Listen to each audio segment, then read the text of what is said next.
Bien, ya estamos grabando. Bueno, pues un sistema de control realimentado es un sistema que tiene el esquema de bloques que ya hemos discutido alguna vez, ¿no? Hay una función de transferencia del lazo directo del sistema, hay una entrada de referencia de ese sistema y la referencia se resta con una señal, vamos a llamarle, le llamamos siempre, ¿no? XDS, por ejemplo. La referencia se resta de una señal realimentada de la salida y eso es lo que introducimos al sistema, el error, ¿vale? Entonces, si el error es 0, quiere decir que la señal de salida y la de entrada están equilibradas, son iguales, ¿vale? Y entonces, de esa forma, aseguramos que el sistema se mantiene estable, ¿vale? Entonces, cuando pensamos en la respuesta temporal, o sea, cómo evoluciona a través del tiempo esta salida I de t, pues ya dijimos que esta respuesta temporal pues iba a tener una variación en el corto plazo, que es lo que llamamos el transitorio, y en el largo plazo sería lo que llamamos el régimen permanente. Vale. Bueno, pues la forma en la que, y digamos que esta relación entre I de S partido por X de S, la función de transferencia del sistema, función de transferencia,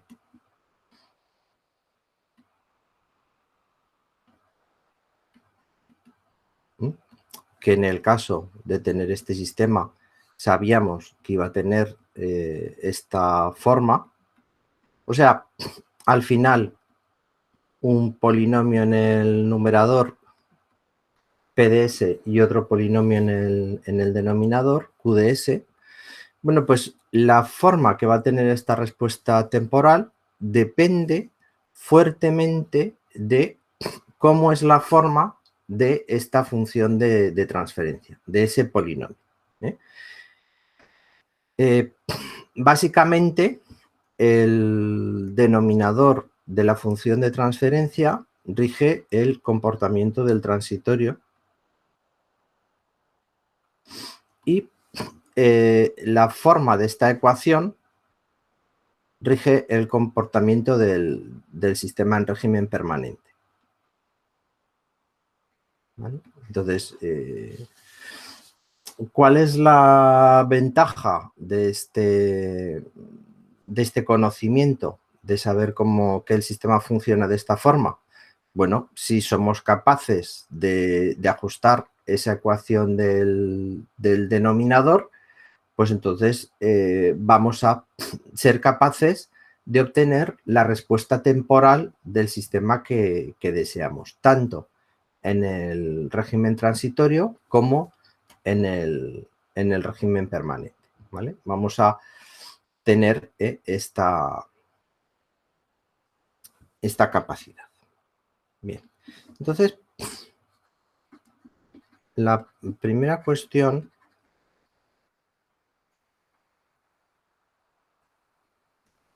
es ver cuáles son los tipos de señales que vamos a utilizar para verificar el funcionamiento del sistema. Y van a ser básicamente 4.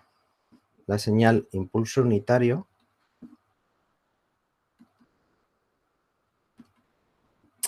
que quizás es la señal más compleja de definir, ¿no? Porque la señal impulso unitario como una función del tiempo, bueno, perdón, he dicho del tiempo. Sería una función f de t que es igual a 1 partido por epsilon, y epsilon es en función, está expresado en función del tiempo, o sea, t, cuando t va desde menos epsilon medios hasta epsilon medios, o 0 en otros casos. Entonces, cuando epsilon en el límite, cuando epsilon tiende a 0, entonces esto implica que f de t tiende a delta de t. ¿Vale? Y delta de t es esta función impulso unitario.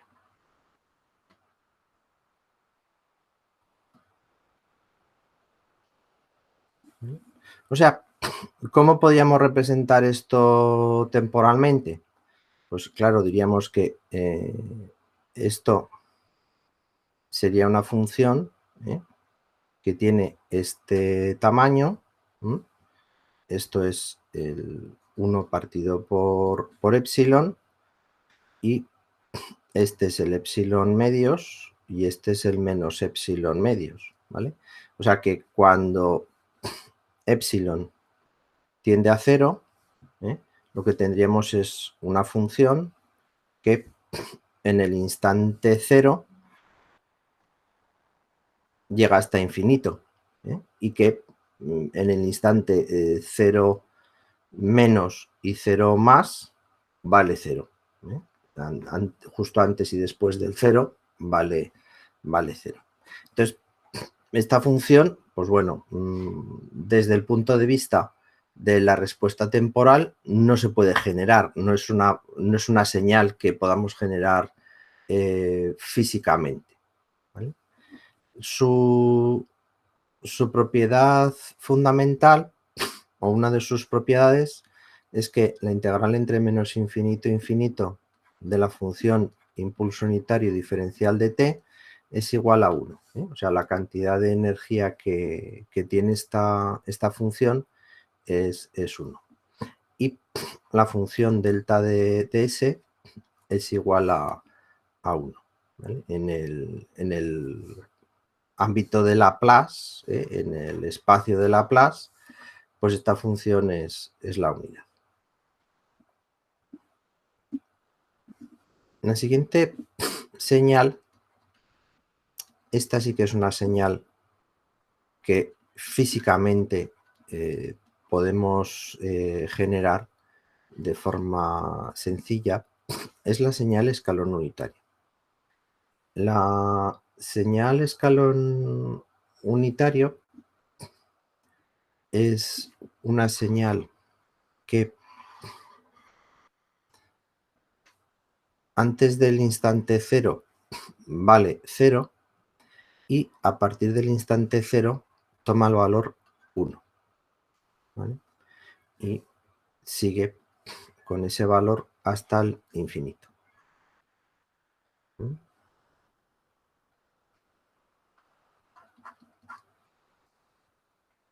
Entonces, la transformada de... O sea, podríamos decir, ¿no?, que u de t es igual a 1 para t estrictamente mayor que 0 y 0 para t menor o igual que 0. La transformada de Laplace de esta función es 1 partido por s. ¿Vale? Bien. ¿Para qué nos serviría un escalón unitario, o cuál es el interés que tiene esta función escalón unitario? Pues ver cómo es el cambio del comportamiento del sistema ante una variación brusca de la entrada.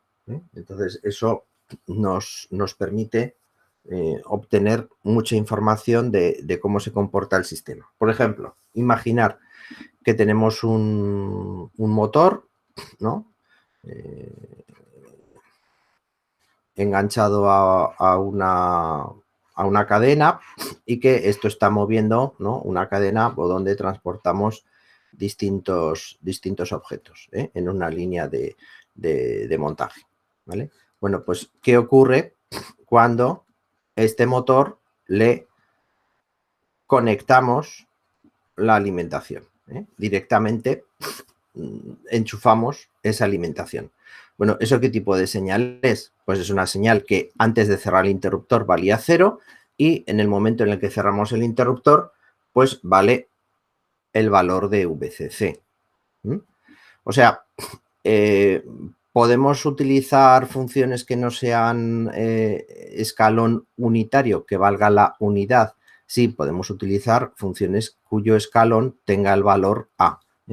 O sea, una función que simplemente en vez de tomar ese valor de 1 toma un valor A, pues su transformada de Laplace pues será A partido por S. Simplemente en vez de poner 1 ponemos el valor de señal que estamos aplicando a la entrada en ese caso. Pues un escalón de amplitud A o de amplitud VCC o de la amplitud que necesitemos.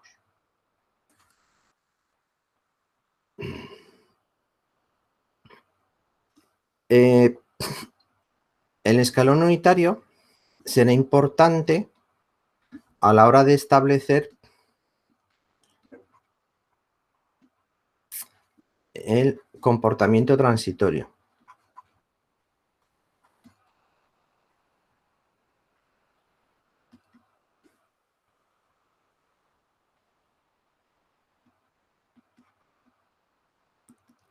Y del régimen permanente. ¿Vale?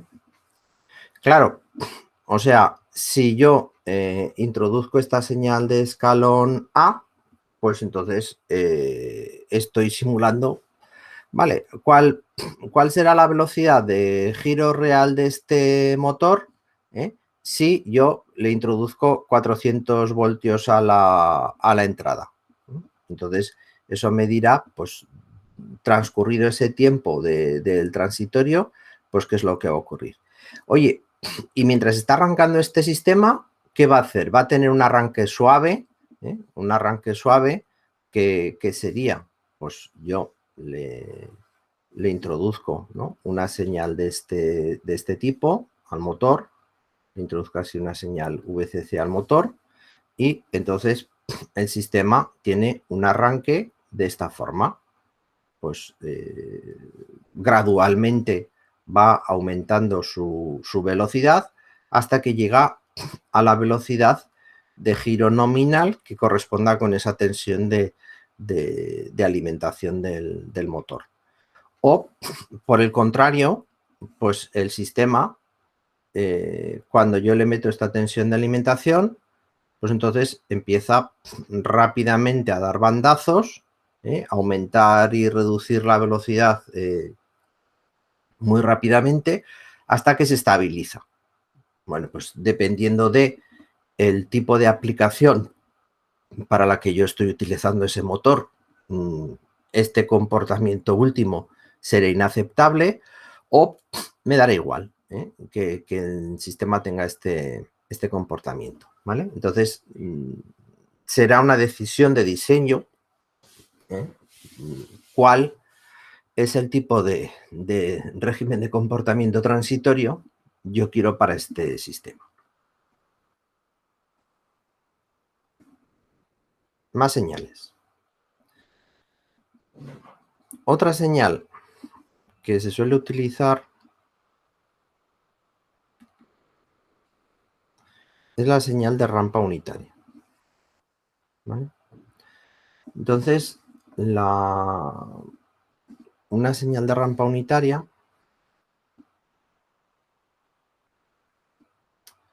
en el tiempo tiene este aspecto.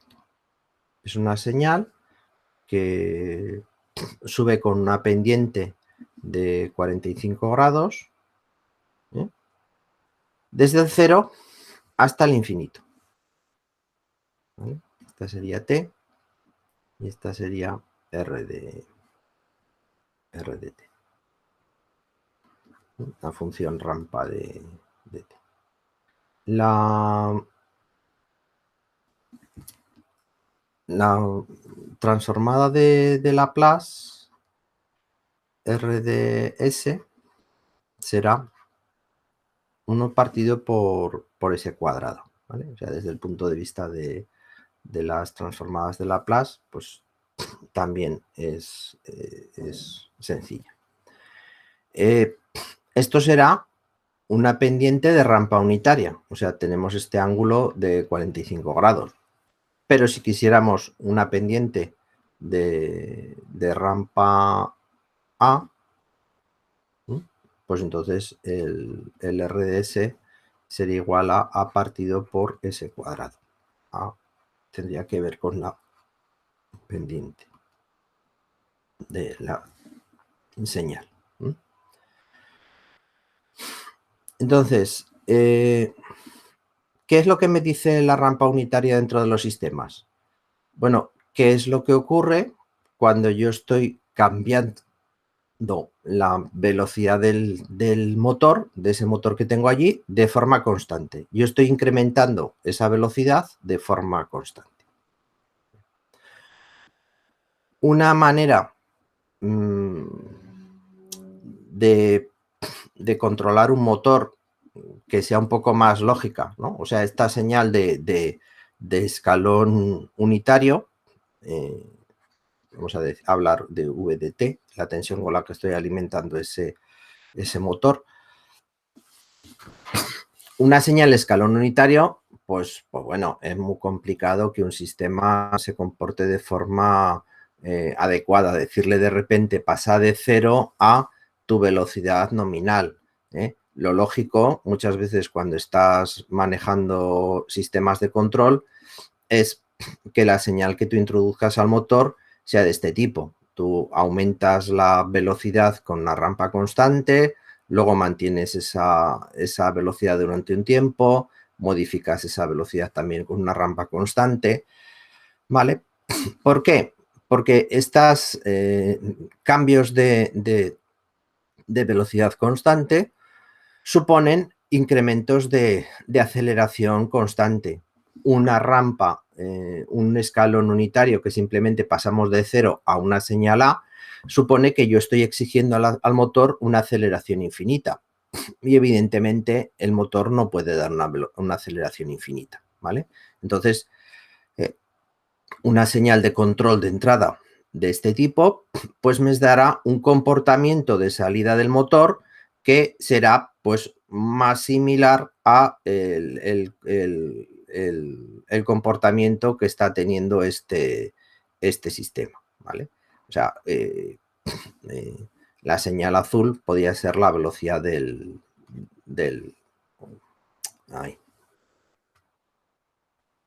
omega sub m de t, ¿vale? Podría ser la señal de respuesta de la velocidad. Será más fácil que un motor se ajuste a estos parámetros que no que se ajuste a una señal de tipo escalón, ¿vale? Entonces, la rampa unitaria me va a permitir eso, en un control de velocidad, saber cómo evoluciona la aceleración del sistema. En un control de posición, lo que me va a permitir es saber cómo evoluciona la velocidad del sistema. Es en un grado menos. Y la última rampa sería una rampa de tipo parábola unitaria.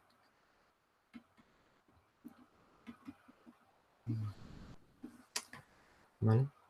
Entonces, una señal parábola unitaria es una señal de forma parabólica,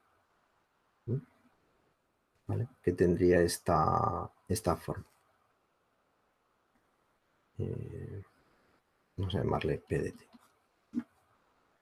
Y la función P de S sería igual a 2 partido por S cubo, ¿vale? En el dominio de la Laplace. Si en vez de ser, no, esto sería, respondería a el cuadrado de t.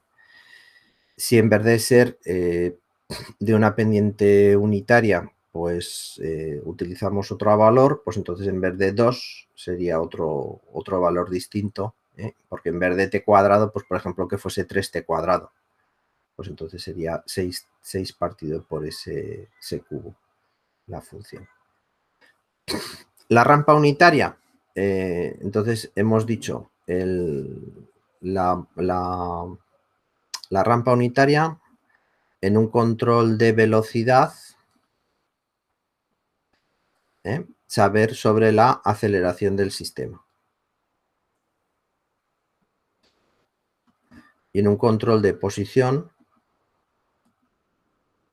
saber cómo cambia la velocidad del sistema. ¿Vale? Entonces, la parábola, ¿dónde tendría sentido? Tendría sentido en un control de posición. Para saber cómo cambia la aceleración del sistema. ¿Vale? Sería el lugar donde la utilizaríamos.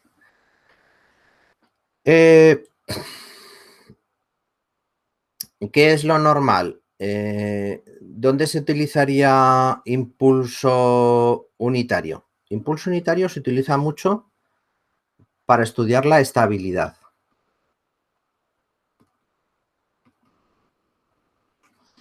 Claro, impulso unitario, ¿qué es? Impulso unitario es como si tú coges el sistema, vale, está aquí el sistema, yo le hago así, clac, le doy un pequeño golpecito.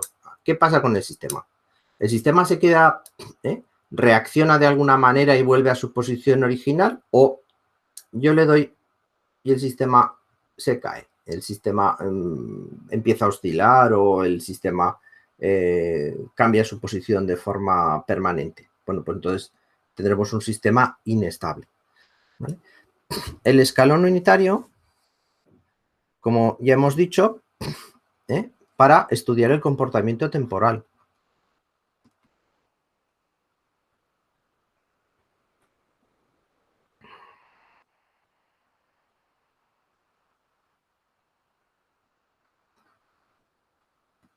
¿Vale? Y la rampa unitaria y la parábola unitaria, pues también para estudiar las dos, el comportamiento transitorio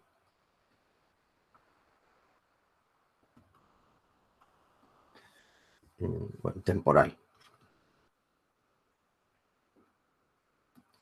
En casos especiales. ¿Vale? Ya no.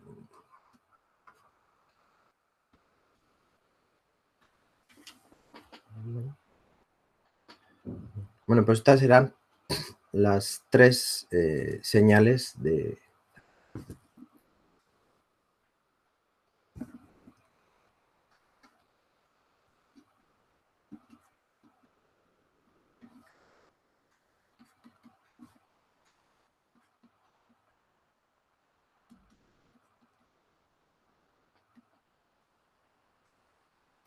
Bien, y vamos a ver cómo es el comportamiento de los sistemas. Y lo que nos va a interesar del comportamiento de los sistemas, recordar que hemos hablado, ¿no?, que el sistema va a tener una función de transferencia que tiene esta forma y, o sea, el sistema I de S partido por X de S va a tener esta ecuación.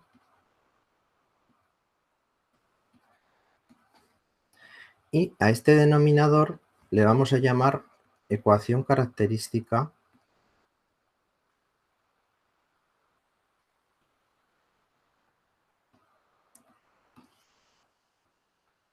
del sistema. ¿Vale?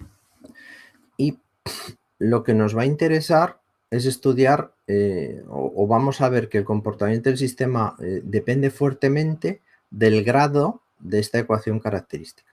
Si esta ecuación característica es de primer orden, de segundo orden, de tercer orden, ¿vale? Entonces, ¿qué es lo que diríamos? Pues diríamos, la ecuación característica es una ecuación de característica de primer orden. Por ejemplo, la función g de s, bueno, GDS, no, si no, tengo demasiadas GDS.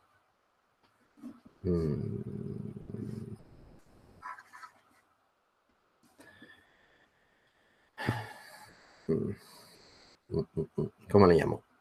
Pues MDS. El sistema tiene una ecuación que tiene la forma K partido por S masa, ¿vale? Es muy importante expresar la ecuación característica de forma normalizada. O sea, la ecuación característica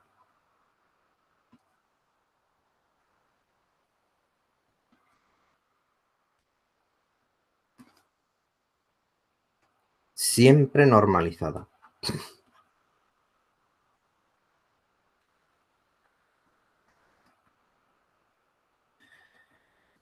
Y cuando hablemos de normalización, habrá dos casos.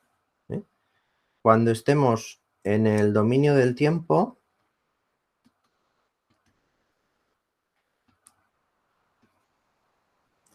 quiere decir que el término que esté afectado, el término que sea el mayor grado de la ecuación, tiene que estar siempre multiplicado por 1. ¿Vale?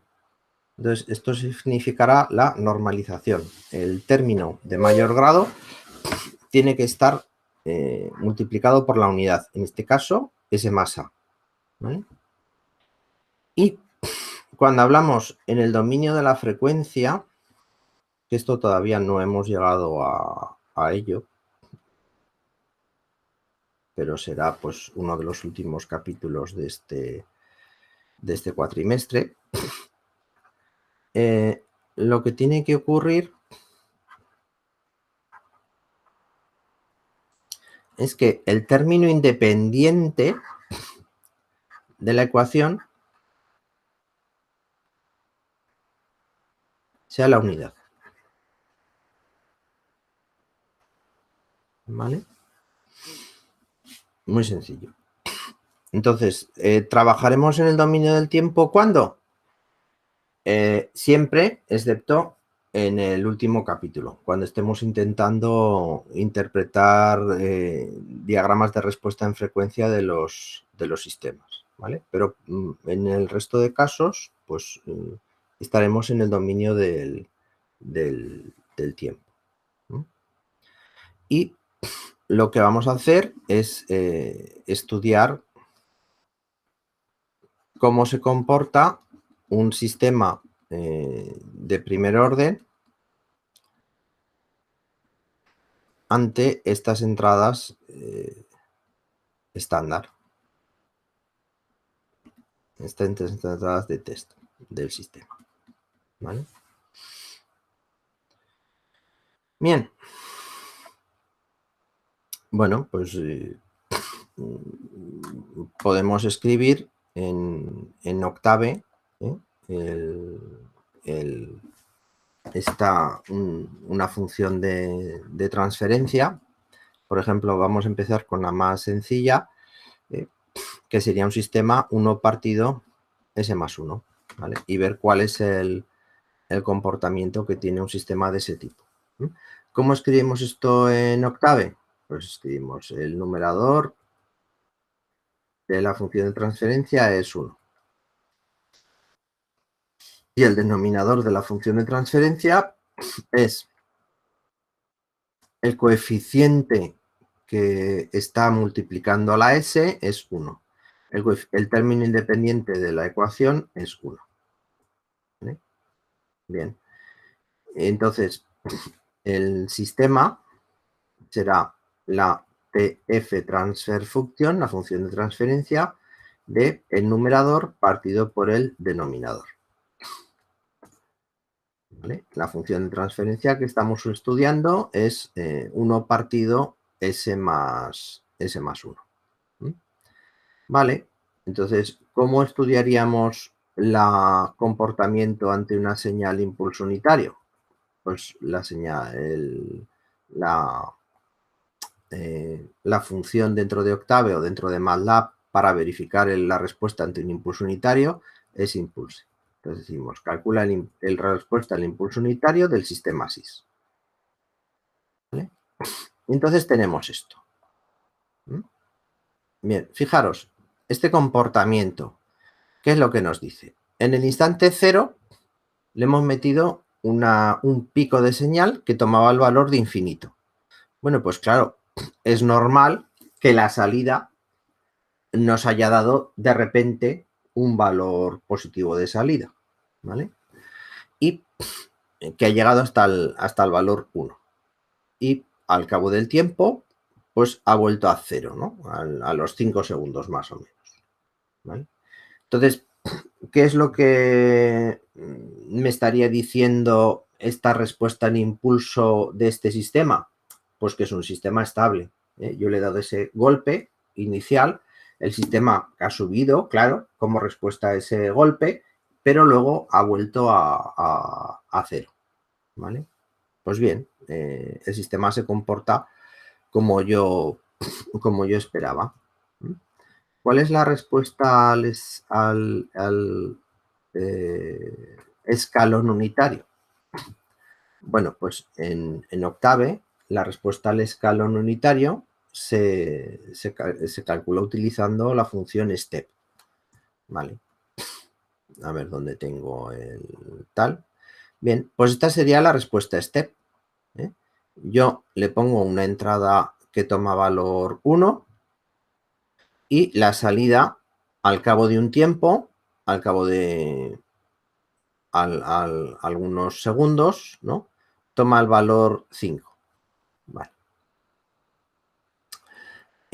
Al hablar del sistema, hablaremos del tiempo de asentamiento. El tiempo de asentamiento será el tiempo que le toma al sistema llegar al 2% del valor final de su salida. ¿Vale? En estos diagramas podemos hacer zoom, podemos hacer un zoom de una determinada zona, por ejemplo esta, ¿vale? Entonces, ¿en qué momento diríamos que este sistema llega al 0,98, al 2% de su valor final? Pues fijaros, está aquí aproximadamente en 3,9 segundos, ¿vale?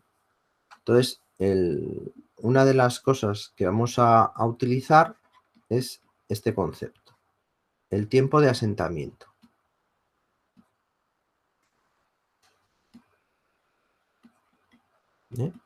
Y es cuando la salida llega al 2% del valor final. ¿Vale? En este caso sería para este sistema, este T sub S sería igual a 3,9 segundos. Aproximadamente, ¿no? No era exactamente igual. ¿Vale? Sería este. A ver, y ahora, ¿cómo vuelvo esto a...?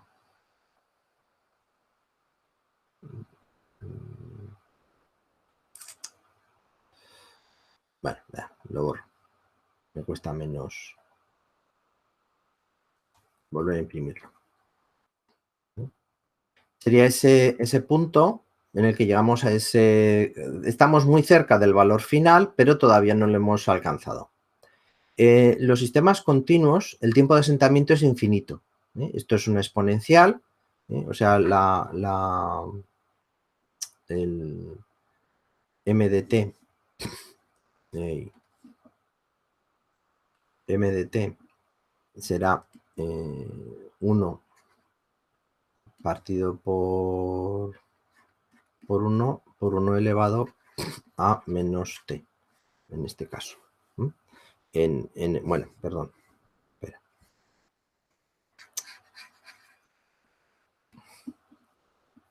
Será k partido por a, teniendo en cuenta esta primera ecuación, por 1 menos e elevado a menos a t.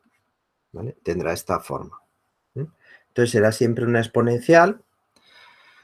Por lo tanto, cuando te va aumentando, la exponencial se va acercando cada vez más a 1.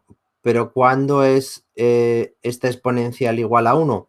Cuando t es igual a infinito. En el límite, cuando t es igual a infinito, pues la exponencial será igual a 1.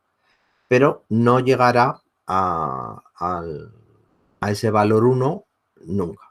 Por eso no decimos, ¿cuándo llega la señal a su valor final? No llega nunca. Establecemos un límite. Decimos, pues cuando llega al 2% del valor final. El tiempo de asentamiento se puede definir al 2% del valor final, y el tiempo de asentamiento en algunos libros lo veréis definido al 5% del valor final.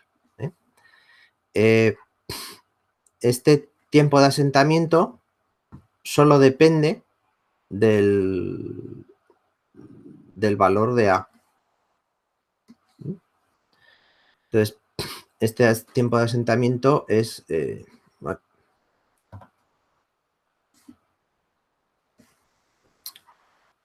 es 4 partido por A, al 2%. Ahí, vale. O se puede definir el tiempo de asentamiento como pi partido por A al 5% del valor final. Pero en este curso nosotros utilizaremos como tiempo de asentamiento este valor. Es un criterio, ¿vale? No tiene mucho mayor problema. ¿Cuál será la respuesta en régimen permanente del sistema? Pues será la expresión, será el límite cuando te tiende a infinito de k partido por a por 1 menos e elevado a menos a t. Y esto es igual a k partido por a. Entonces, este será el valor del régimen permanente.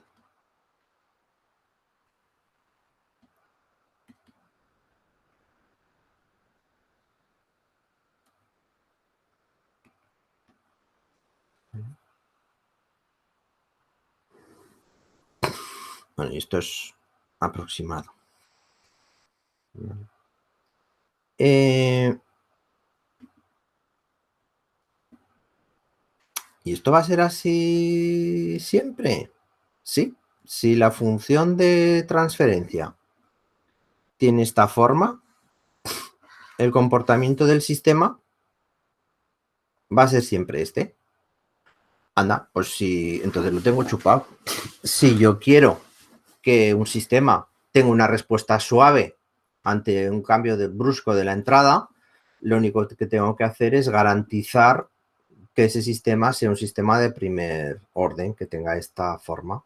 Correcto. Si matemáticamente somos capaces de ajustar los polos y los ceros del sistema a esa ecuación en la forma de Laplace para que tenga esta forma, pues habremos logrado nuestro objetivo.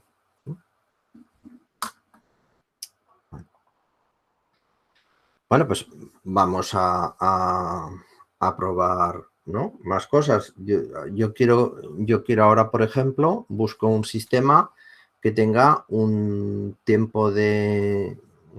Vamos a buscar un sistema a partir de estas, ¿no?, O sea, mi problema ahora es, busco un sistema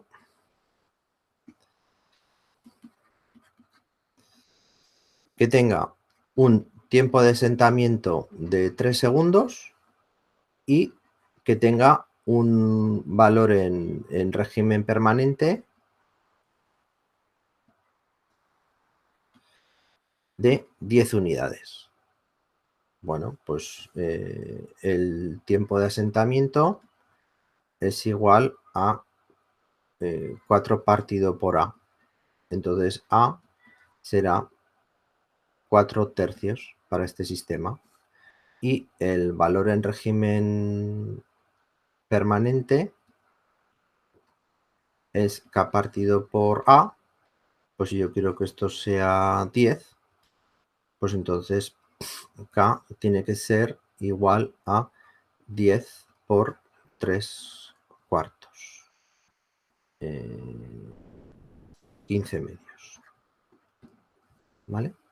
O sea, que si yo hago un sistema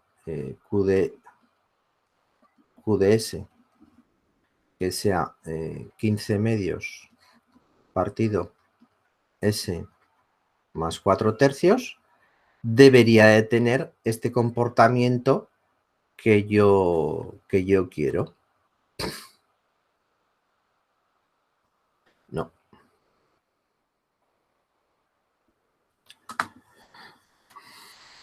¿Vale? El numerador igual a 15 medios. El denominador igual a 1, 4 tercios. Mi sistema será igual a TF, función de transferencia del numerador partido por el denominador, ¿vale?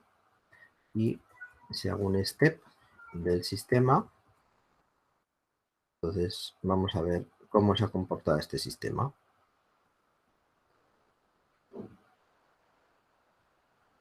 Algo he metido la pata. El tiempo me da 3, pero K partido por A, si yo quiero que sea 10, 5 por 3, 15, 15 medios.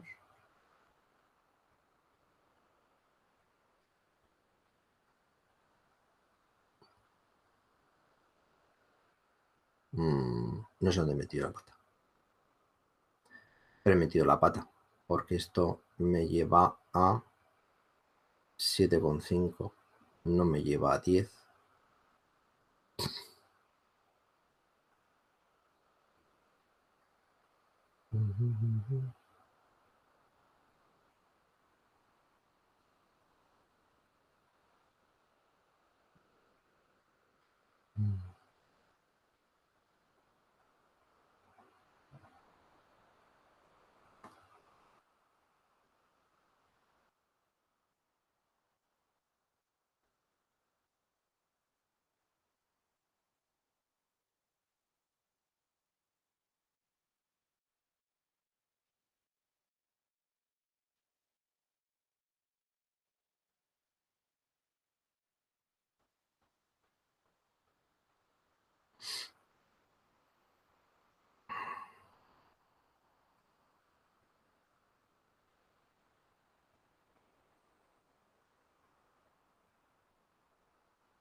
No sé qué he hecho mal.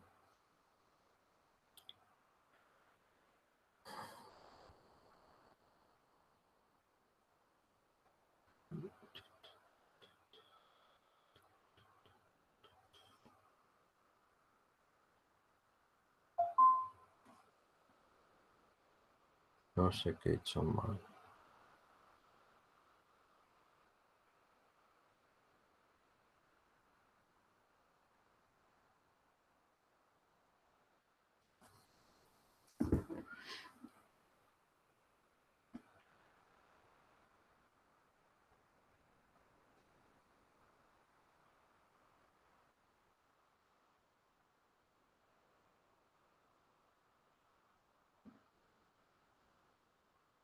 En tiempo está bien, pero el régimen permanente no me sale bien. 30 partido por 4, 15 medios. Ay, cómo me odio.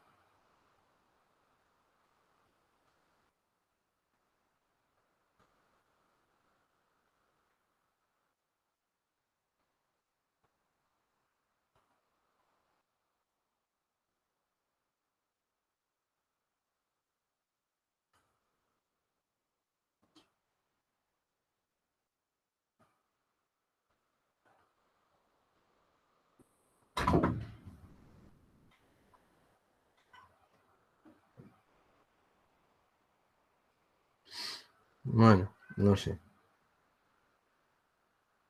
No sé qué es lo que he hecho mal.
No sé qué es lo que me está fallando aquí.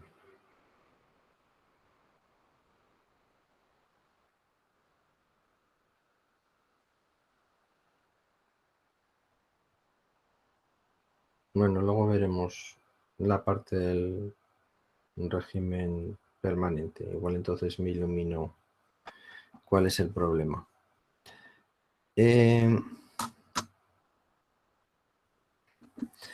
¿Cómo sería la respuesta ante una rampa unitaria? Pues la respuesta ante una rampa unitaria sería una señal RAM. ¿Vale? Entonces, la respuesta ante una rampa unitaria tendría esta forma. ¿Cuál sería la señal que estaríamos introduciendo? Pues sería una señal con una pendiente de que cuando yo aquí tengo 10, en el tiempo estaría, o sea, cuando yo meto una señal de amplitud 10, habrían pasado 10 segundos, ¿vale? O sea, la pendiente vendría muy por aquí, muy por debajo de la señal que yo estoy introduciendo. Sería esta evoluciona más lentamente. Una señal de 45 grados. No se ve aquí los 45 grados porque la escala de las...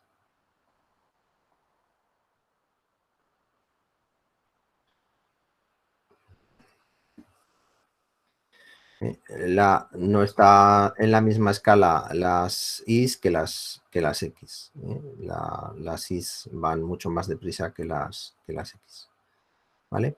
Esta sería la respuesta de este sistema ante la rampa. Bien. Errores del directo aparte.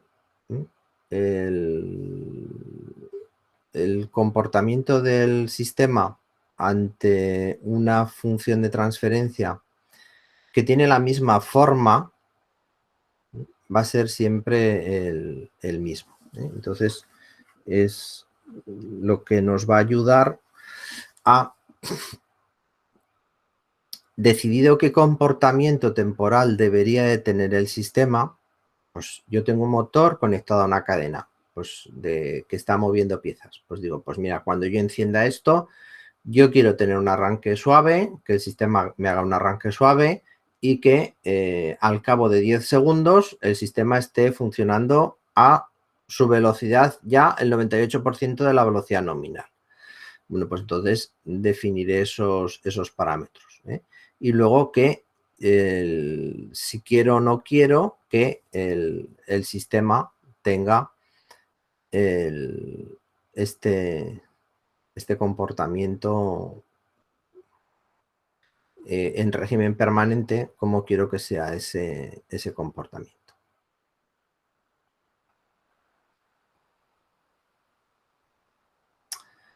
Bueno, los sistemas de primer orden son sencillos.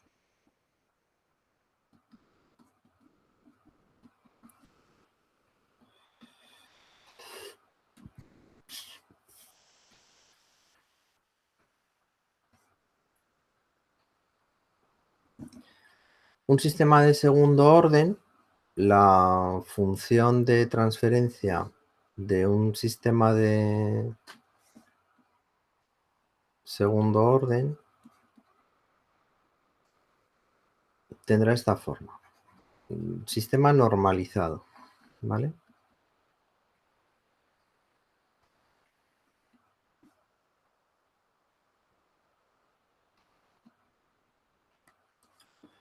¿Vale? Tendrá esta expresión. Bien. Omega n le llamamos la frecuencia natural del sistema. Y G le llamamos el factor de amortiguamiento.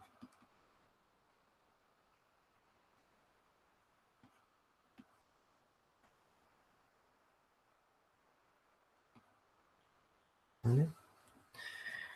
G es un valor que si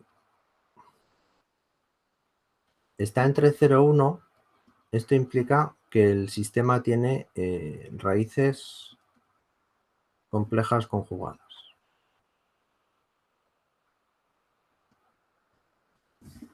Y si G es mayor que la unidad, el sistema tiene raíces reales.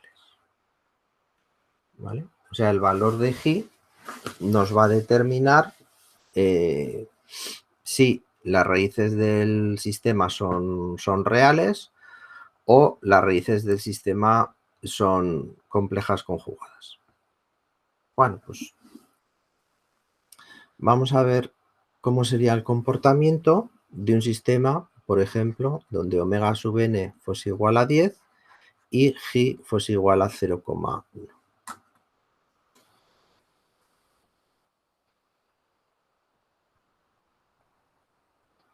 ¿Vale? Bien, podemos escribirlo esto con constantes. Omega n igual a 10, G igual a 0,1 y escribir la función de transferencia del sistema pues, con letras omega n al cuadrado y el denominador igual a 1 más 2 por G por omega n, el término que multiplica la S, y omega n cuadrado, el término independiente. Entonces el sistema es igual a la función de transferencia del numerador partido por el denominador. Esta será la función de transferencia y la respuesta de este sistema ante una entrada impulse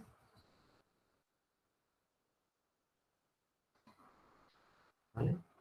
Bueno, Esto es un poco más feo que lo que nos salía antes, pero fijaros que tiene el mismo comportamiento. Este también es un sistema estable. Yo en el instante cero le meto una señal infinita positiva, pues el sistema tira para arriba, va hacia arriba. Y luego, ¿qué pasa? El sistema entra en un periodo de oscilación. El sistema va cambiando del cero positivo, o sea, de un valor positivo, un valor negativo, un valor positivo, un valor negativo, ¿vale? Hasta que al cabo de unos 5 segundos podemos decir que llega a volverse otra vez a ser estable, ¿vale? Bien. ¿Y cuál será la respuesta al impulso, al escalón unitario? Perdón. Bueno, pues la respuesta al escalón unitario, fijaros que tiene de nuevo una respuesta oscilatoria. Yo parto del valor 0, le meto una señal 1, entonces me llega al valor 1 con casi 1,58 o algo así, ¿no? 1,8, perdón. Llegaría a un valor 1 con... Bueno, esto sería 1,2, 1,7 o algo así. Sí, llegaría a 1,7. Pero luego baja hasta 0,5, sube hasta 1,3, baja hasta 0, ¿vale? Bla, bla, bla, bla, bla. Y al final, también más o menos al cabo de 5 segundos, el sistema vuelve otra vez a su punto de valor final, a dar su valor final. Si hablamos en términos de tiempo de asentamiento, ¿dónde estaría ese 2% del valor final? Pues claro, tendríamos que buscar en esta zona donde llegamos, donde estamos entre el 0,98 y el 1,02, donde estamos en ese margen, ¿vale? Pues 1,02, aquí todavía no hemos entrado dentro del 1,02, 0,98, pero a partir de aquí, a partir de este instante, a partir de 3,86 segundos, más o menos, ya nos quedaríamos dentro de esta zona y no saldríamos de ella. Que nos delimitaría ese 2% del valor final, cuando la señal está entre 0,98 y 1,02 y se queda ya dentro de esa banda, no sale de esa banda del 2% del valor final. Vale. Bueno, ¿qué pasa si el valor de G es todavía más pequeño? Vamos a cambiar G, en vez de 0,1, 0,01. Calculamos la función. No, espera. Tenemos que volver a calcular el denominador. Calculamos la función de transferencia otra vez. Y ahora calculamos cuál es la respuesta al escalón unitario. ¡Wow!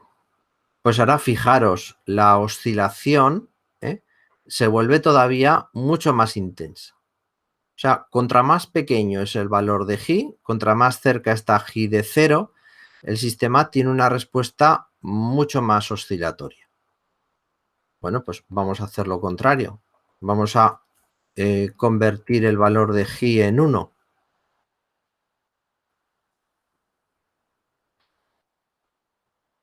Calculamos el denominador, calculamos la función de transferencia, calculamos la respuesta al escalón unitario. Vale, con G igual a 1, el sistema tiene una respuesta que es prácticamente muy similar a la de un primer orden. Es como si fuese un primer orden. ¿Qué es lo que cambiaría? Pues bueno, ¿dónde estaría el tiempo de asentamiento? Vale. ¿Y si pruebo con G igual a 2? ¿Qué va a pasar? todavía un valor mucho mayor que 1.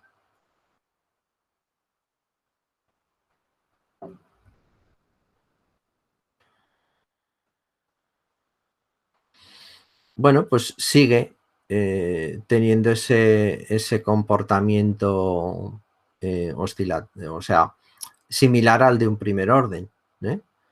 Entonces, esos valores de G por encima de la unidad eliminan esa sobreoscilación, eliminan esa respuesta oscilatoria de la salida. ¿Vale? Bien. Más o menos el límite donde desaparecen estas oscilaciones está cuando G toma el valor de 0,707.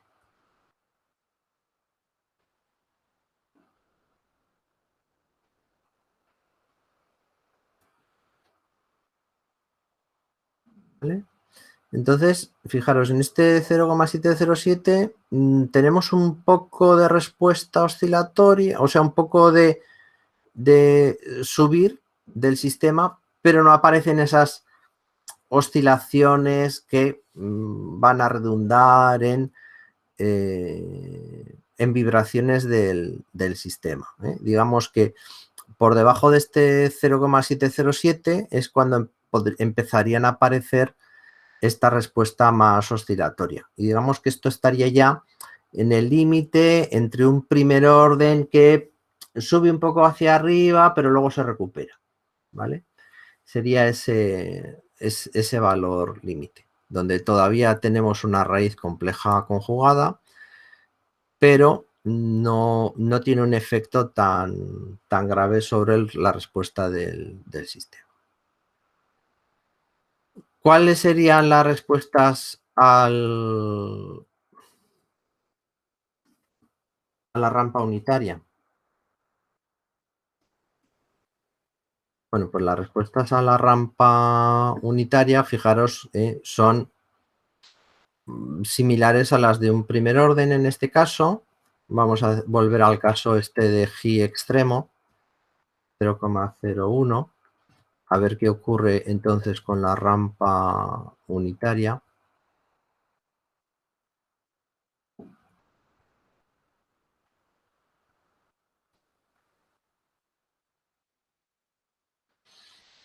Bien, fijaros que aquí estos efectos de los escalones quedan bastante amortiguados. O sea, en lo que es las respuestas de cambio de velocidad o de cambio de aceleración de un sistema, estas vibraciones con valores de G muy pequeños no serían tan importantes.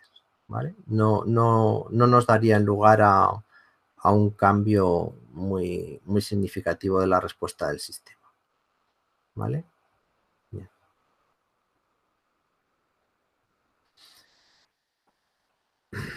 ¿Cómo sería si calculamos la salida m de t de este sistema? Bueno, pues ante una entrada de tipo escalón. Bueno, m de t no. Sería, ante un escalón, sería ya i de t. Porque m de t era i de t partido por x de t. Bueno, pues esto sería 1 menos 1 partido por beta e elevado a menos g omega nt por el seno de omega n beta t más tita, donde beta es igual a la raíz de 1 menos g cuadrado y tita es igual a el arco coseno de g. ¿Vale? Esto siempre con G entre 0 y 1, ¿vale? G siendo una raíz compleja conjugada. Bueno, ¿qué podríamos decir sobre el tiempo de asentamiento en este caso. Bueno, los polos del sistema, los polos de esta ecuación característica,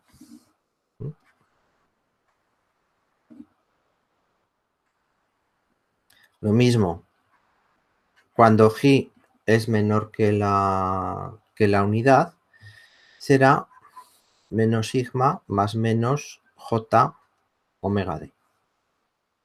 Sigma es igual a G omega N, omega D es igual a omega N por la raíz de 1 menos G cuadrado. ¿Y qué pasaría si G es mayor que la unidad? Pues bueno, pues el S sub I sería igual a menos sigma más menos J omega D. No. J no. Menos sigma más menos omega D. Sigma sigue siendo igual a G omega N, pero ahora omega D es igual a omega N por la raíz de G cuadrado menos 1. ¿Vale? Este término cambia en un caso o en otro, porque o hemos sacado la J, hemos sacado el raíz de menos 1 de ese término, o no hay un raíz de menos 1, ¿vale? Y este sería el valor de los polos de esa ecuación, en estos casos. Bien. ¿Qué pasaría con el tiempo de asentamiento? El tiempo de asentamiento será aproximadamente igual a 4 partido por sigma, o sea, igual a 4 partido por G omega E, ¿vale? O sea, el tiempo de asentamiento depende de la parte real del polo.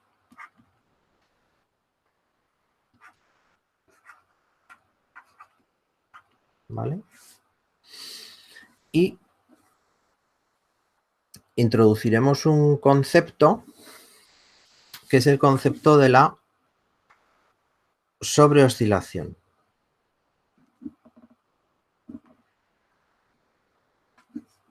¿Vale? Entonces, si el sistema tiene una respuesta de esta forma, y esta es la entrada o el valor final que va a tener el sistema, este pico mayor expresado porcentualmente es lo que llamaremos la sobreoscilación, y se expresa como un tanto por ciento.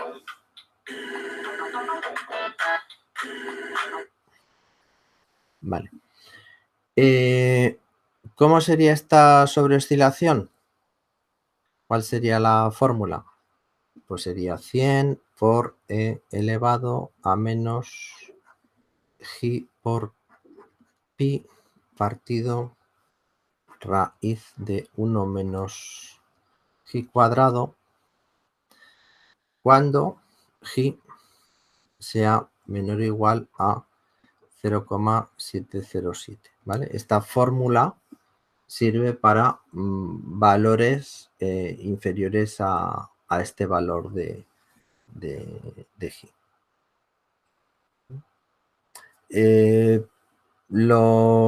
Claro, esta fórmula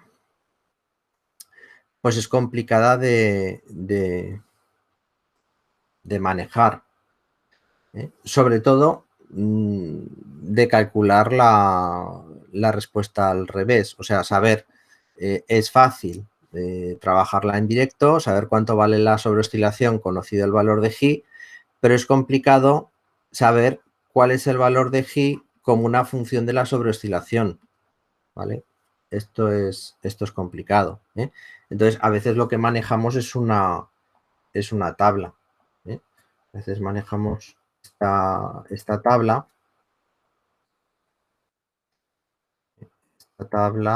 que, a ver, ¿cómo la cambio? Aquí.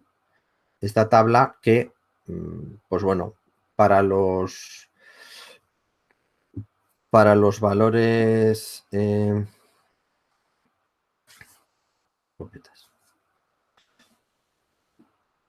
¿vale? Y ahora ya no quiero que esta tabla se quede ahí. ¿Cómo hago que esta tabla? Ah, vale, ya está. ¿Eh? Entonces, para los valores más comunes, pues entonces el 0,7 estaría en el 5% y cuando tenemos valores de G de 1 mayores que 1, pues es del 0%, ¿vale? Pero una sobreestilación del 30% corresponde aproximadamente con un valor de G de 0,36. Entonces, aquí tendríamos estos valores. Se puede utilizar esta tabla o se puede utilizar la fórmula. Pero claro, ¿qué es lo normal? Lo normal es que como diseñadores, digamos, pues vamos a pensar en un sistema que tenga una sobreoscilación máxima del 20%. Entonces, tenemos que despejar esta fórmula, que os digo que es complicada de... Bueno, a ver, con las calculadoras que hay hoy en día, pues no hay mucho problema, o con el software matemático. Pero bueno, en regulación tiramos mucho de estas tablas, ¿no? Pues, entonces, en la ecuación del sistema tiene que haber un valor de G de 0,45, ¿vale? Entonces, en un sistema de segundo orden ocurre lo mismo que en un sistema de primer orden. A partir de la definición del tiempo de asentamiento y de la sobreoscilación, yo puedo saber cuáles son las raíces que debería de tener la ecuación característica de ese sistema de segundo orden para que cumpliera lo que yo quiero. O sea, diseñar sistemas que tengan un comportamiento temporal determinado. Entonces, por ejemplo, quiero pues un sistema, definir un sistema que tenga una sobreoscilación, pues hemos dicho, del 20% y un tiempo de asentamiento de, vamos a decir, 2 segundos, ¿vale? Bueno, pues, ¿cómo sería la ecuación característica de este sistema? Sobreoscilación del 20% implica que G es igual a 0,45. Tiempo de asentamiento de 2 segundos implica que 2 tiene que ser igual a 4 partido por G omega n. O sea que omega n tiene que ser 4 partido 2 por 0,45.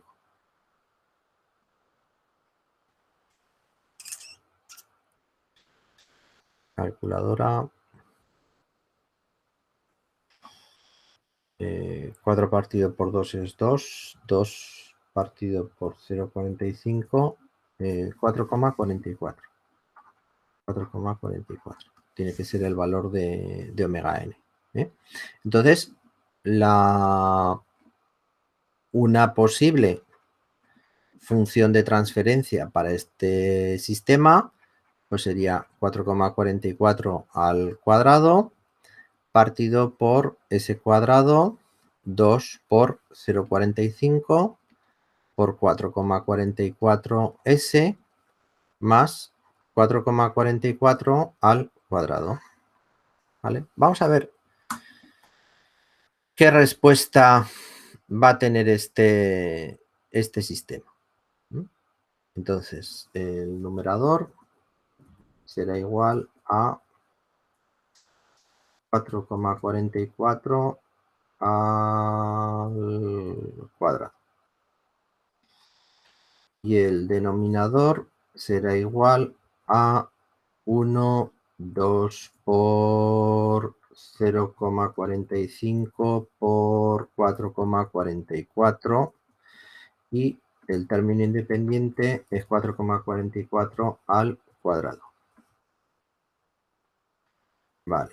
Mi sistema será esta función de transferencia y la respuesta al escalón unitario, step, será esta. Bien, vale. A ver si hemos cumplido los objetivos del sistema. Hemos dicho, sobre oscilación del 20%. Bueno, sí, vale. 20,05. Primera regla. Si quieres del 20%, busca el valor de G para 0,19. Todas estas fórmulas son aproximadas, no son exactas. Esto no son exactas. ¿Vale? A ver, otra vez el este, para que me salga esto. Pero bueno, vale, sí, 20% aproximadamente. Y el tiempo de respuesta, hemos dicho 2 segundos. Bien, vamos a buscar si realmente en torno a los 2 segundos, ¿qué es lo que está ocurriendo aquí? 0,95, pues sí, podríamos decir que a los 2 segundos, aquí estarían los 2 segundos, ya estamos, la respuesta ha sido incluso anterior a los 2 segundos. O sea, este punto en el... Uy, Dios mío. Uy, uy, uy, uy, uy. Uy, uy, uy. Que me mareo. Este tiempo, este momento en el que la señal llega al 0,98 ha sido 1,88 segundos. Será el tiempo de respuesta real. ¿Vale? Bueno, pues esto. Estas fórmulas son aproximadas. ¿Hemos llegado al 1,02? No, no hemos llegado al 1,02. O sea, en el instante 1,88 ha ocurrido esto de que hemos entrado en una franja del más menos 2% del valor final, que el valor final ha sido 1, y no nos hemos salido de ahí. ¿Vale? Bueno, pues entonces hemos conseguido que el comportamiento del sistema sea este. ¿Y esto cómo? Escogiendo cuál es la forma que tiene que tener la función de transferencia. Así que esto nos da pistas de que para hacer un sistema, claro, ¿qué es lo que tenemos? Tenemos GDS, que esto es el sistema físico.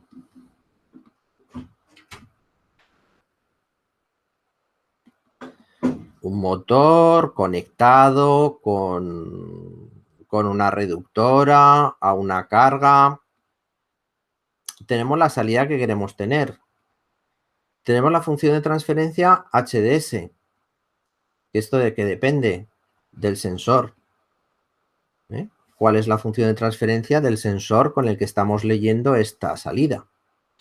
¿Y qué es lo que nosotros podemos poner?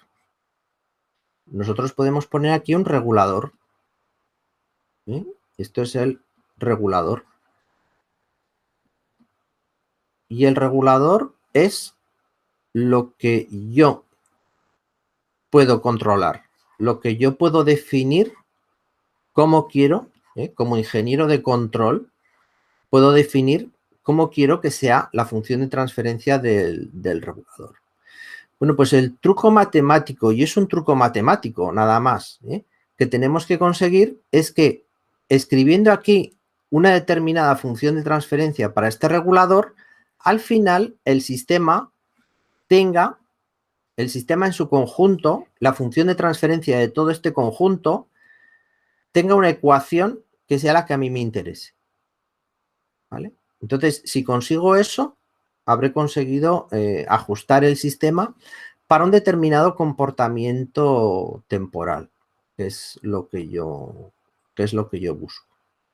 ¿Vale? Y eso, ahí estará la complejidad digamos, de la asignatura o de tal. ¿Cuál es el truco matemático que yo tengo que utilizar para, dado un sistema que tiene una determinada ecuación, conseguir que la ecuación y un sensor que tiene también otra determinada ecuación, conseguir que la ecuación del conjunto de todo responda a el comportamiento que yo quiero?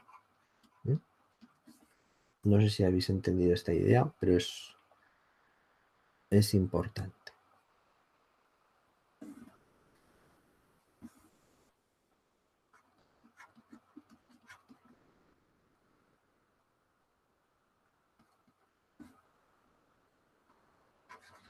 O nadie está viendo la clase en este momento y la vais a ver luego más tarde en triple velocidad. Bueno,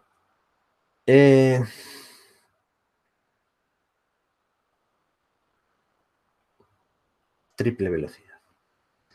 Efectos de un tercer polo, ¿no? ¿Qué ocurriría si yo tengo una función MDS que tiene la forma, pues, por ejemplo, de omega n cuadrado s cuadrado más 2g omega n por s más 1 más alfa por s más 1? ¿Vale? ¿Cuál va a ser este efecto?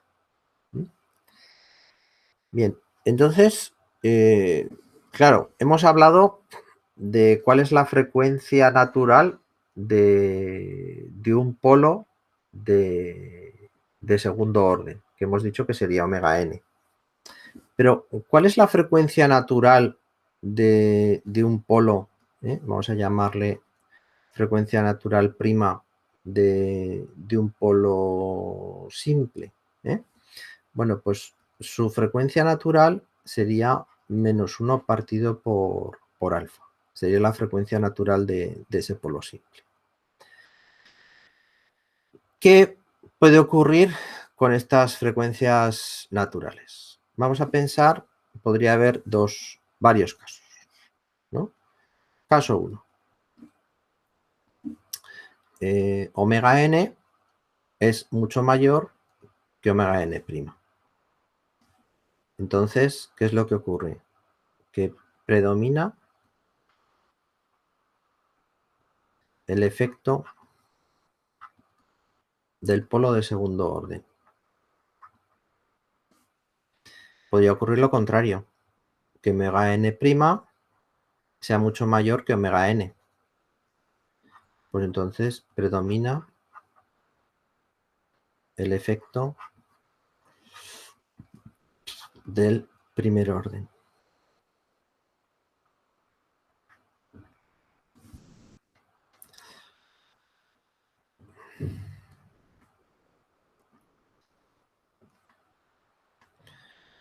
Y el otro caso sería que omega n y omega' fuesen parecidos.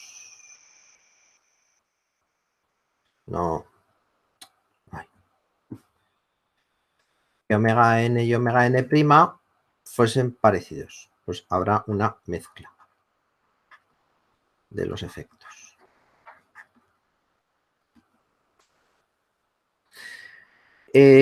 ¿Cuándo podríamos considerar que estamos en el caso 1 o en el caso 2? Bueno, pues este mucho mayor solemos utilizar un factor de escala de 10. O sea, que omega n sea por lo menos más grande que 10 veces la frecuencia del polo de primer orden. En este caso, que la frecuencia del polo de primer orden sea 10 veces mayor que la frecuencia del polo de segundo orden. ¿Y dónde estaría esta mezcla de efectos? Pues en el caso en el que tuviéramos unas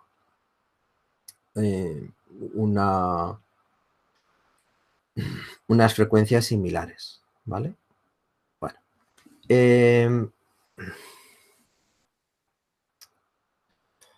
Vamos con un ejemplo práctico.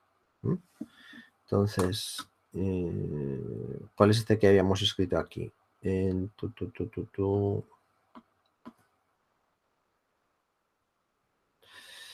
Una frecuencia natural de 4,44. Vale, pues entonces vamos a añadir un polo simple con una frecuencia natural de 50, por ejemplo. Entonces, ¿cómo añadiríamos a ese denominador ese polo simple? Pues podemos añadirlo con el producto de convolución. El producto de convolución es una función, se llama conv. Entonces podemos hacer el producto de convolución del denominador que tenemos ahora con otro polo que va a ser 1 partido por 50 por S más 1.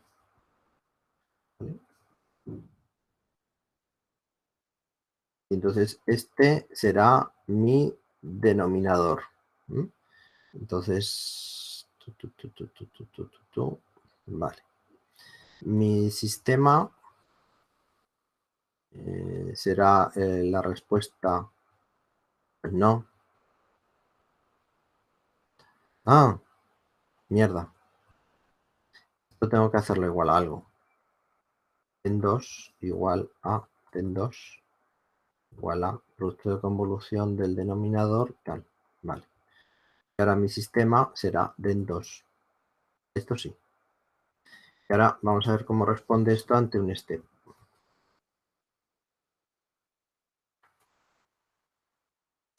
Vale. Entonces, ¿quién es el polo dominante? En este caso, hemos puesto que la frecuencia del polo simple sea 10 veces superior a la frecuencia del polo principal. Hemos puesto incluso un poco más, ¿no? En vez de ser 44, 50. Entonces, ¿cómo es el resultado que vemos?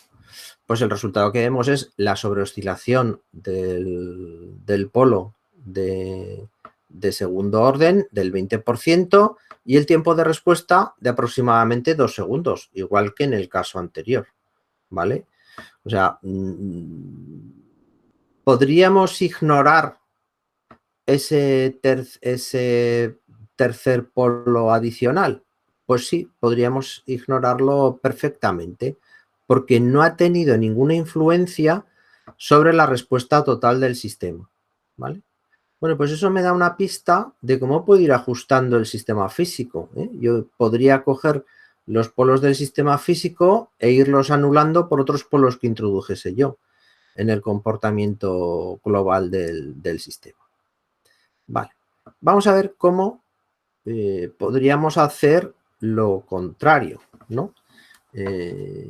Ahora, en vez de poner un polo con una frecuencia natural de 4, le voy a poner un polo con una frecuencia natural de 0,4, sería 10 veces más pequeño, pues va a poner 0,3, todavía inferior a ese polo, ¿vale?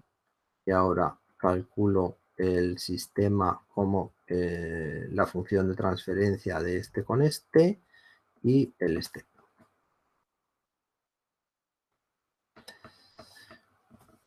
Anda, pues ahora esto ya no tiene sobreoscilación.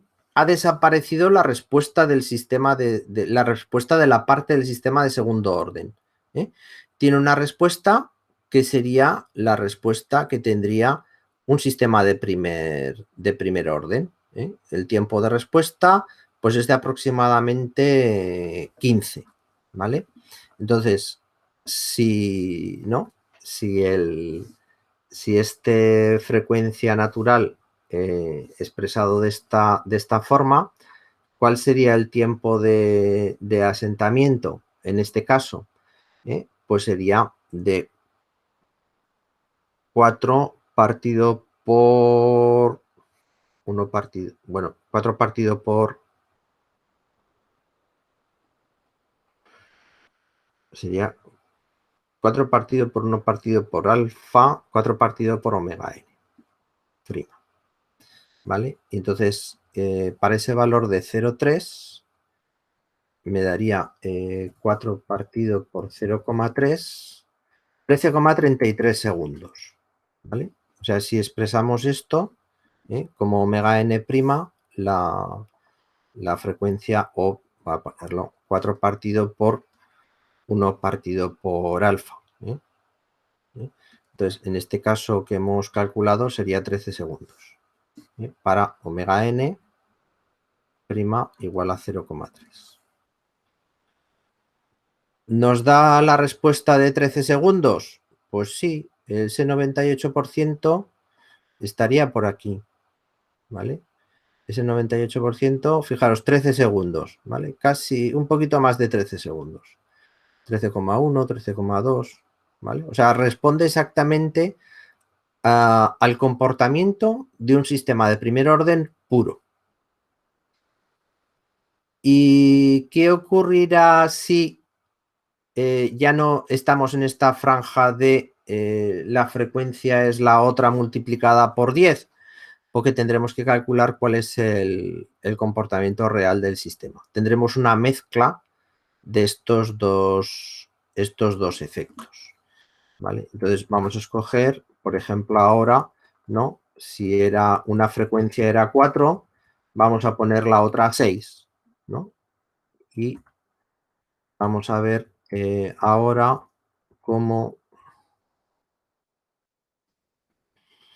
Vale, ¿y ahora qué tenemos aquí? La sobreoscilación era del 20%, ¿no? Mira, la sobreoscilación ha bajado.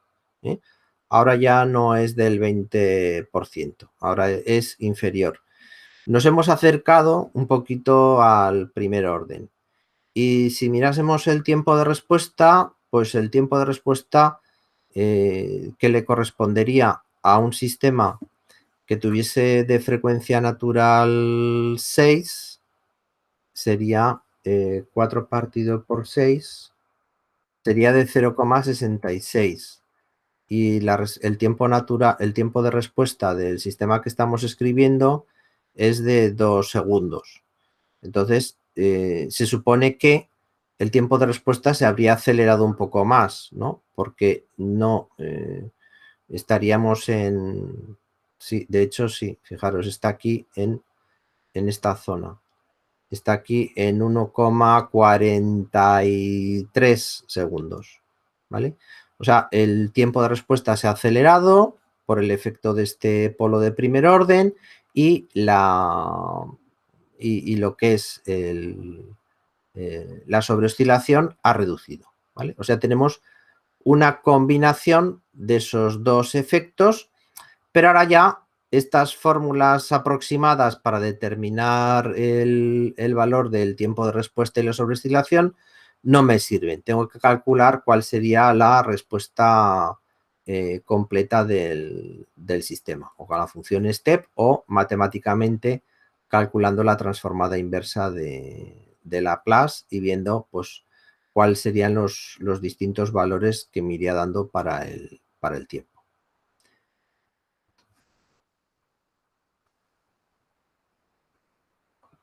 Bien, ¿cuáles serían los efectos de un 0 en el numerador?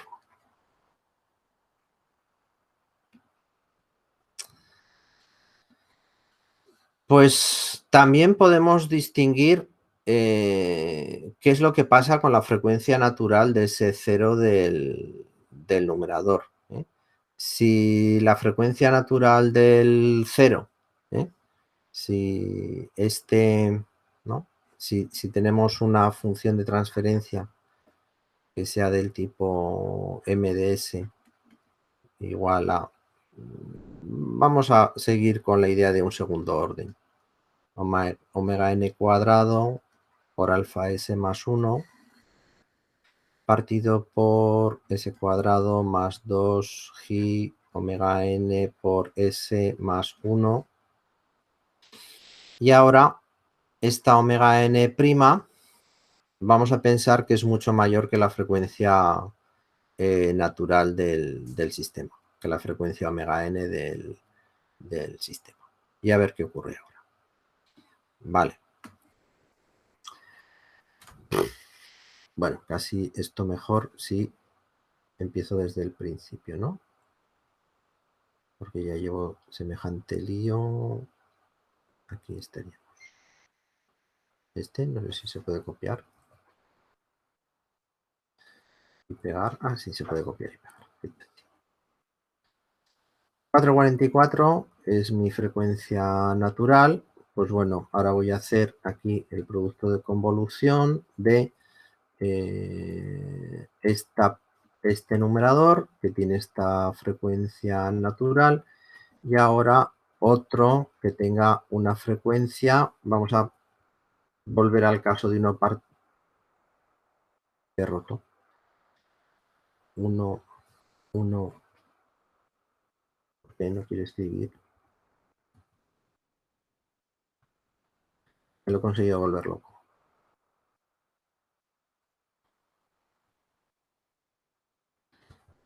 Me ignora.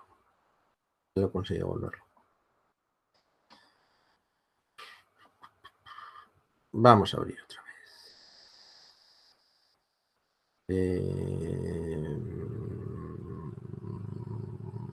Octave.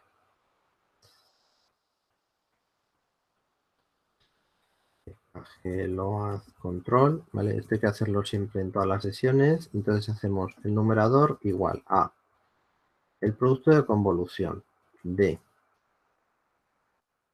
4,44 al cuadrado. Vale. Y en el otro término, 1 partido por 50, 50, 1. Este sería este numerador. El denominador igual a 1, 2 por G, creo que estábamos utilizando 0,45 por 4,44 y 4,44 al cuadrado. Sí, este era. Entonces mi sistema es igual a la función de transferencia del numerador y el denominador. Vale, pues tendremos esta función de transferencia. Y ahora, ¿qué pasa con este sistema cuando yo aplico una función step? Bueno, fijaros, podemos aplicar el mismo concepto que para el caso de polos añadidos.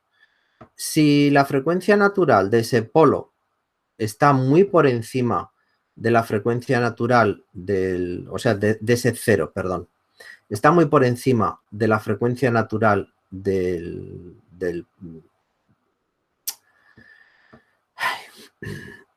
polo principal del sistema, pues entonces podemos ignorarlo, podemos ignorar su comportamiento, ¿vale?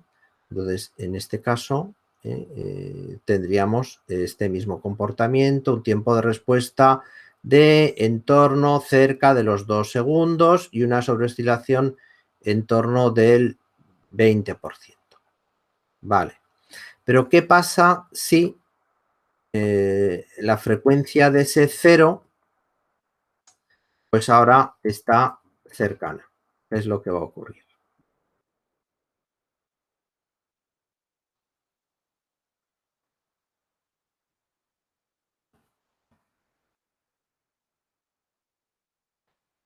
Bueno, pues que la sobreoscilación aumenta.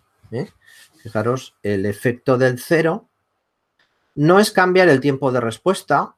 El tiempo de respuesta sigue estando aquí más o menos en torno al 2, pero es el de aumentar la sobreoscilación, ¿vale? Entonces tenemos aquí este. ¿Y qué pasaría si todavía la frecuencia del cero es menor que la frecuencia del polo? Por ejemplo, de 0,3.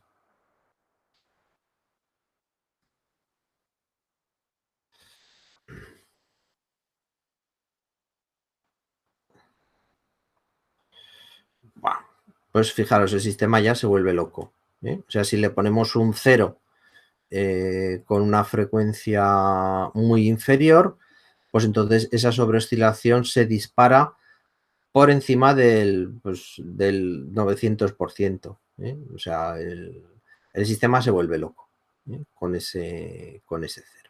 Entonces hay que tener mucho cuidado con los ceros de la función de transferencia porque no nos cambian el tiempo de respuesta del sistema, pero que sí pueden alterar notablemente el comportamiento de la sobreoscilación. ¿Qué es lo que ocurriría en un sistema de primer orden? Un sistema que tuviese una función de transferencia pues, del tipo, ¿no?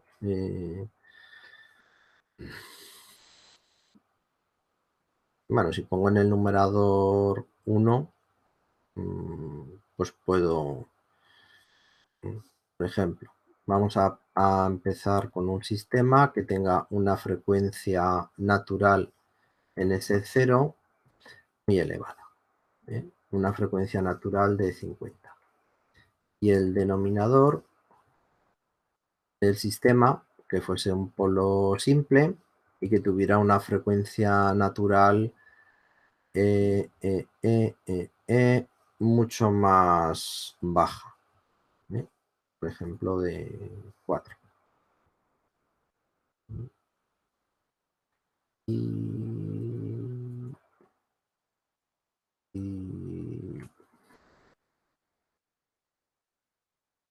Vale. De nuevo, si tenemos una frecuencia natural de 4, una igual a 4, el tiempo de respuesta es de aproximadamente 1 segundo. Vale. Si tenemos una frecuencia natural de ese polo de primer orden muy, muy elevada, esto no va a cambiar el comportamiento temporal del sistema. Si la frecuencia del polo que yo le pongo es muy pequeña, por ejemplo, si era de 4, pues de 0,3, comparada con la del polo,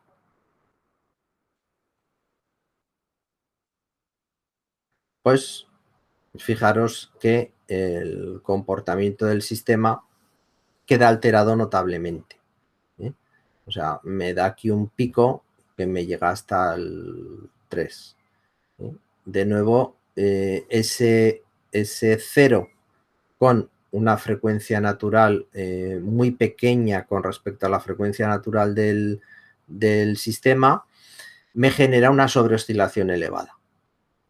Y encima tiene una forma pues, rarísima, ¿vale? Es aquí un pico, pues, tremendo, ¿vale? O sea, casi el sistema se va como si le estuviéramos aplicando un impulso unitario, ¿vale?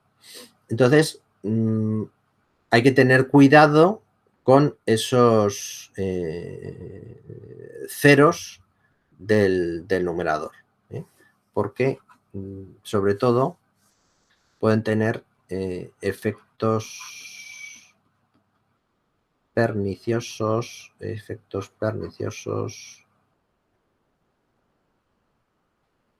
en la sobreoscilación.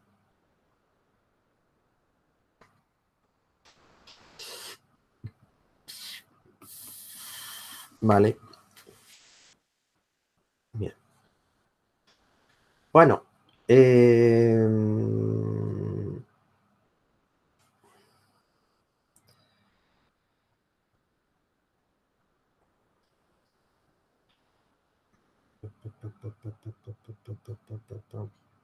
Vale.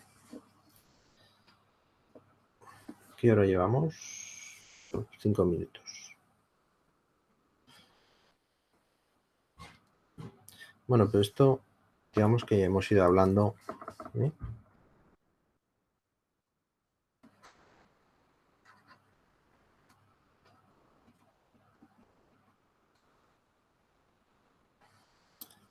¿Vale? Vamos a imaginar que tenemos un sistema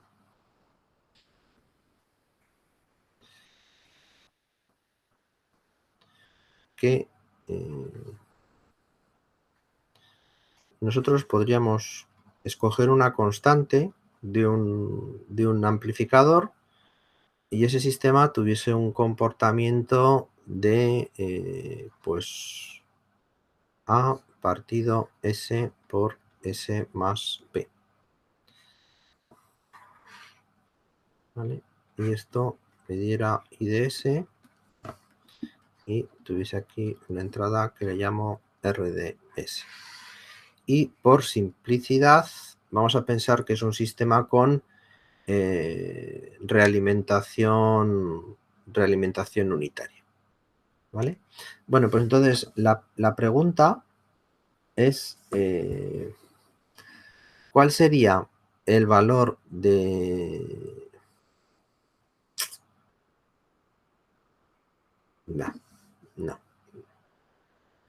No tiene mucho sentido esto. Tal como lo voy a plantear. Esta acá, pues es un poco redundante. Vamos a ponerla aquí en el numerador.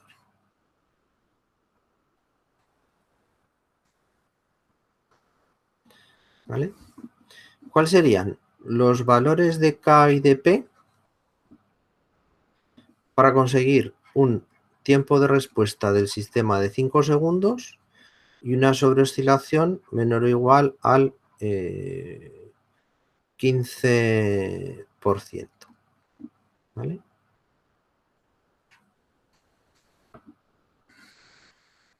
Este algunas veces ha sido el problema de examen. Bueno, pues si queréis, en los apuntes, en la tema 5, página 14, más o menos, está la explicación de esto. Intentar resolverlo y la próxima clase damos la solución. Bueno, meteduras de pata aparte, que no sé por qué, aún sigo sin saber por qué, algo he hecho mal. Espero que os haya sido interesante la clase, porque la verdad que la clase de hoy es el tic de la cuestión. O sea, es lo importante de los sistemas de regulación. Lo importante de los sistemas de regulación es conseguir que un sistema tenga el comportamiento que tú quieres, ¿vale? No hemos explicado todavía cómo ajustar el régimen permanente. Eso lo veremos en la próxima clase. Hemos hablado solo de cómo ajustar el régimen transitorio. Pero luego, cuando seamos capaces de ajustar tanto el régimen permanente como el régimen transitorio, entonces tendremos el núcleo principal de la parte de regulación automática. Venga, pues eso. Nos vemos en este viernes.